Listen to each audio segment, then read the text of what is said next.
지난주에 최상병 특검법이 국회를 통과를 했죠. 이제 대통령의 거부권 행사가 실제로 이루어지느냐 안 이루어지느냐 이게 이제 초미의 관심사가 되고 있는데요. 지난주 금요일에 저희와 인터뷰했던 홍철호 정무수석은 거부권을 행사하지 않으면 오히려 그게 직무유기에 해당이 될 수 있다. 이렇게 아주 강하게 거부권 행사를 시사를 한 바 있는데요.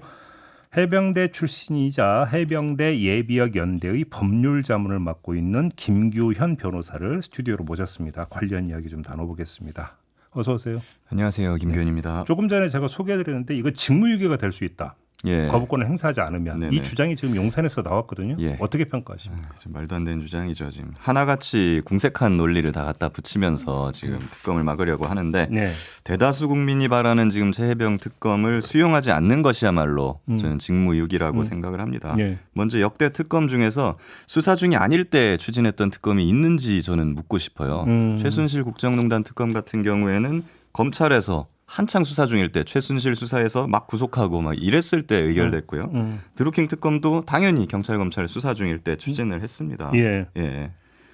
그 뭐 기본적으로 해병대 예비역들 여기에 대해서 지금 말도 안 되는 논리로 자꾸 이걸 막으려고 하는 거에 대해서 분노를 하고 있습니다. 알겠습니다. 홍준표 대구시장도 한마디 했어요. 현장에서 떨어진 본부에서 보고를 받는 사단장에게 책임이 있다고 보기는 어렵다. 이런 요지의 주장을 했는데 이건 어떻게 평가하십니까? 네, 이제 기본적으로 홍 시장 사실관계를 잘 모르고 하시는 말씀인 것 같습니다. 네네. 멀리 떨어진 본부에 있는 사단장에게 구체적 주의 의무가 없다. 뭐 이런 취지거든요. 네. 그 말은 맞는데, 근데 이 사건에서 임성근 사단장은 멀리 떨어져 있지 않았고요. 현장까지 막 찾아와가지고 왜 빨리 수색 안 하냐, 바둑판식 정착을 해라, 뭐 이런 구체적으로 이래라 저래라 현장에서 명령을 했고요. 네. 그리고 막 물에 들어가갖고 하는 걸 다 현장에서 지휘를 했어요. 확인을 하고. 예. 그러니까 이제 말이 안 맞는 거고요. 해병대 수사단은 물론이고 이제 회수된 기록을 재검토한 국방부 조사본부조차도 임성근 사단장에 대해서는 혐의를 유지하는 걸로 1차 결론을 냈다는 보도가 있지 않았습니까? 예. 그 이유가 바로 이것 때문이에요. 근데 이제 수사 기록도 안 본 대통령실이나 국방부가 이 결론을 미리 짜맞춰 놓고 임성근 사단장을 빼려고 억지로 막 수사에 개입하고 막 이렇게 하다 보니까 이 사단이 난 거고 이게 사건의 본질인 거죠. 예, 홍 시장님 본인도 뭐 과거에 상부 외압과 싸웠던 뭐 모래시계 검사 이걸로 유명하시지 않습니까? 예, 그래서 좀 사실관계를 좀 잘 아신다면은 당연히 임성근 사단장도 현장 지휘관이고 구체적 주의 의무가 있으니까 혐의가 인정된다는 걸 인정하실 거라고 봅니다. 하나 좀 더 여쭤볼게. 네. 조금 전에 이제 직무유기 발언했던 홍철호 수석 네. 일단 그 잠깐 환기하고요. 또 하나 이제 그 국민의힘의 송석준 의원 이번에 원내대표 출마하신 분인데. 사건의 본질은 일탈한 정치 군인이 해병대 지휘 체계를 붕괴시키려는 행위를 바로잡은 거다. 이렇게 주장을 했거든요. 그런데 이 주장의 옳고 그름을 떠나서 홍철호 수석도 그렇고 송석준 의원도 그렇고 전부 다 해병대 출신이라고 하더라고요. 네. 이 점은 어떻게 받아들이세요? 그러니까요. 이 사건은 외부에서 정치가들이 군 수사 체계를 붕괴시키려고 개입한 사건이라고 저는 보는데 그래서 굉장히 좀 실망스럽습니다. 이제 홍철호 수석 같은 경우에 과거에 박근혜 탄핵 때도 찬성하셨던 분이고 송석준 의원도 관료 출신으로 좀 합리적인 분으로 저는 알고 있어요. 그리고 아까 말씀드린 홍준표 시장도 아들이 해병대를 갔다 왔습니다. 아들이 해병대 출신인가요? 예. 네, 이런 지금 해병대 명예가 땅에 떨어지고 지금 윤석열 정권의 뭐 공정과 상식 이런 것들이 지금 굉장히 훼손됐는데 이걸 바로 세우는데 지금 앞장서셔도 모자랄 판국에 지금 대통령 심기 경호만 하고 계신 것 같아요. 그러니까 저는 이제 해병대 후배로서 굉장히 통탄스럽고 좀 부끄럽습니다. 이제 주변에 계신 그분들 주변의 해병대들이야 뭐 수석님, 의원님 뭐 높으신 분들이니까 뭐 바른 소리 못 하고 막 아부만 하고 그럴진 모르겠습니다만은 밑바닥에 지금 해병대들 민심은 부글부글 끓고 있다는 걸 좀 제발 알아주셨으면 좋겠어요. 알겠습니다. 이제 특검 얘기를 좀 집중을 해야 될 것 같은데요. 일단 지금 공수처 수사를 어떻게 평가하시는지 궁금한 게 최근에 좀 가속도를 좀 높이고 있는데 김계환 사령관까지 지금 소환 조사를 하지 않았습니까? 공수처 수사가 이제 상당히 빠르게 이제 그 지금 진행이 되기 시작한 것 같은데 그럼에도 불구하고 특검으로 가야 된다고 생각을 하세요? 네, 이제 공수처 수사팀은 지금 검사 한 4명 남짓으로 알고 있어요. 4명? 인력이나 여건이 모두 열악합니다 지금. 왜냐하면 그렇기 때문에 5개월 만에 압수수색을 했고 압수물 분석하는 데만 3개월 정도가 걸렸거든요. 이제 와서 소환 조사를 하는 건데 엄청 느려요. 이거 언제 끝날지 모릅니다. 네. 그리고 공수처는 기소권이 없습니다. 수사 끝나면 재판 시작되는 게 아니라 검찰에 송부돼서 또다시 검찰 수사가 시작되거든요. 그래서 김건희 여사 사건 2년 동안 질질 끌고 있는 게 검찰 아니겠습니까? 거기 가면 최혜병 사건 정권 끝날 때까지 수사 안 끝날 수가 있습니다. 예. 윤석열 대통령 노리는 게 저는 이거라고 생각이 되고요. 예. 반면에 특검 수사 기간은 최대 약 3개월. 3개월 안에 진상규명 기소까지 다 완료가 되거든요. 네. 그럼 군과 정치권은 신속하게 본연의 자리로 돌아갈 수 있죠. 음. 수사대상에 지금 현역 군인들이 포함되어 있습니다. 예. 이분들 나중에 그럼 군사재판으로 가서 막 사건이 쪼개지고 막 유야무야 될 수가 있어요. 특검법은 군인에 대한 관할권도 다 가집니다. 그러니까 통합 처리가 가능하고요. 또 수사 대상에 이거는 대통령실이 포함되어 있잖아요. 네네. 대통령실이 경찰 검찰 컨트롤하고 공수처장도 이번에 대통령이 지명하지 않습니까? 수사 대상자가 수사관이랑 검사를 고른다. 이 공정하다고 볼 수 있겠어요?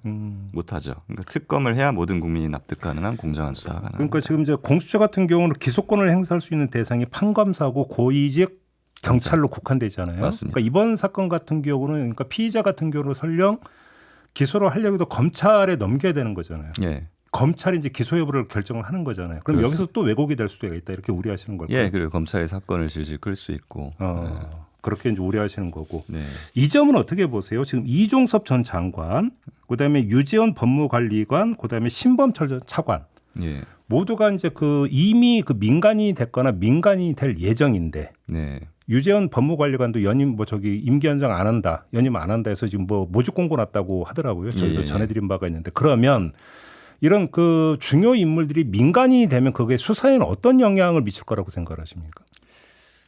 우선 신분상으로는 군사재판관 아래서는 벗어나는 것이니까 민간 법원에서 재판은 하게 될 것이고요. 네. 그리고 그것보다는 이제 군인이나 이런 민간 이런 걸 떠나서 직을 그만두거나 이제 야인이 돼버리면은 조금 더 어떻게 보면은 진실을 좀 더 밝힐 수 있는 유인은 있지 않을까. 예, 전 그렇게 생각합니다. 그렇게 기대를 하십니까? 예. 알겠습니다. 만약에 윤석열 대통령이 거부권을 행사를 하면 예. 그때는 어떻게 대응하실 계획이세요?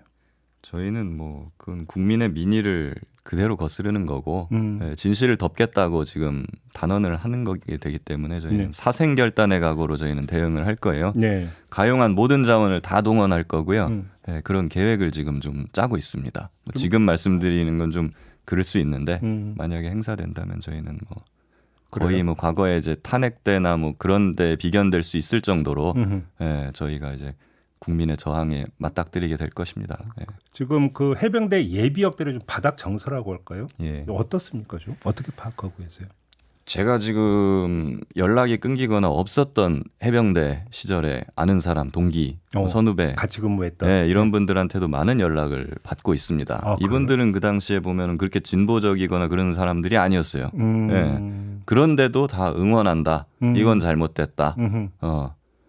내가 용기 내지 못한 대신해줘서 고맙다. 이런 연락을 굉장히 많이 받고 있습니다. 제가. 그래요. 예. 그러니까 좀 겉으로 드러나지는 않았지만 속으로 부글부글 끓여놨던 그런 정서가 있다. 예. 이 거부권을 만약에 행사한다고 하면 이게 화산처럼 터져나올 수 있습니다. 그렇게 보시고 박정훈 대령은 좀 어떻게 지내고 계세요? 혹시 좀 소통하십니까? 예.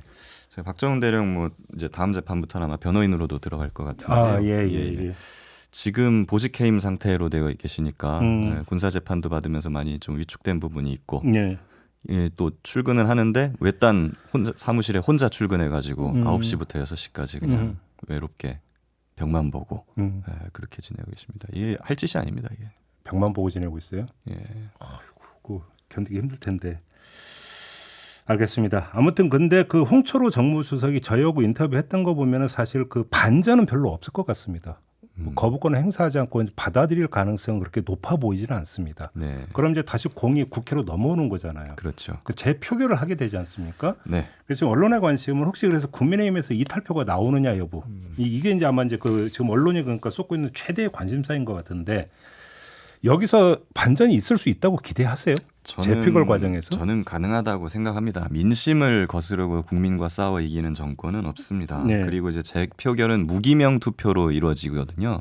그렇기 때문에 안철수 의원 외에 숨은 양심적 의원들이 분명히 전 나올 것이다. 이렇게 생각하고요. 네. 이 사건은 이제 출세욕에 눈이 멀어서 안전을 도외시한 사단장 때문에 병사가 순직한 사건이고요. 예. 수사의 독립성과 공정성을 보장해야 될 보수 정권인데 불법적으로 수사에 개입하고 기록 탈취하고 사단장 억지로 빼고 이런 사건입니다.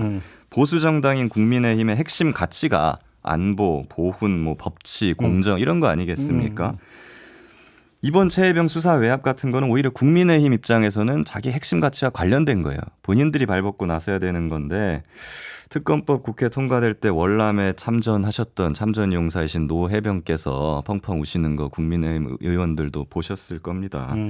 지금 자기 안위랑 대통령 심기 이런 것 때문에 지금 못 하시는 거지 진짜 보수의 가치와 양심 이런 걸 생각을 하신다면 재표결 때 이제 어떤 선택을 하셔야 되느냐 이건 너무 명백한 겁니다. 심지어 무기명이잖아요. 그렇죠. 그렇죠. 예.